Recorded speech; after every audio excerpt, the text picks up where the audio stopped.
You know, people say, this guy worships his wife. Have you ever heard that statement? This guy worships his wife. I see a lot of brothers saying yes, you know. That is not, the meaning of it is not worship as in rendering an act of worship for. No, all it means is he obeys his wife's instructions. That's what it means. And I can give you on a lighter note, and I really like this because it plugs in. We're all human beings and we like a little bit of, you know, humor sometimes. They say there was a king and he called all his subjects, the males, and he says, anyone who is ruled by his wife, come in this line. And whoever rules his wife, where, you know, the instructions are not obeyed, so to speak, or they come from you as a man, then you stand in this line. So the whole community stood in the wrong line. Allahu Akbar. They all stood in a line saying, no, if my wife sees me in the other line, I'm dead meat. You see? So what happened is, they all got one egg each, an egg. They were given one egg. And there was one man who stood in the line. I'm the man. You know, in the house, I'm the man.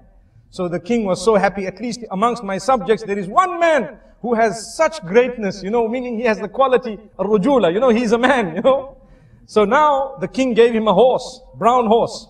And in fact, the king told him, choose from the horses you want. So he chose the brown one and left the black one. And he rode home, galloping away. Everyone else went home with one egg. So when he got home, his wife, he looked at her and says, do you know what? She says, what? Today I got a horse because I'm the boss. You see? I got a horse because I'm the boss. She says, okay, that's good. Excellent. So you're the boss.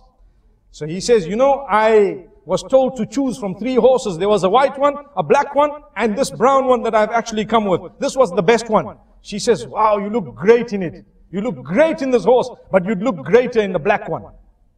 He says, well, not a problem. I had a choice. I can go back and get the black one. So he goes back galloping to the castle.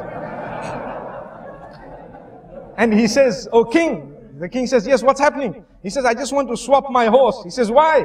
When I went home, my wife told me that you'd look better in the black horse. The king says, no problem. He took the horse and gave him one egg. Allahu Akbar.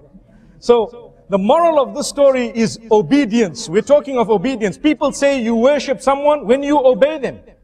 You know, people say this man worships his wife because he obeys. Wallahi, we don't even understand that the example of Allah is higher. We can never ever equate Allah with any human being.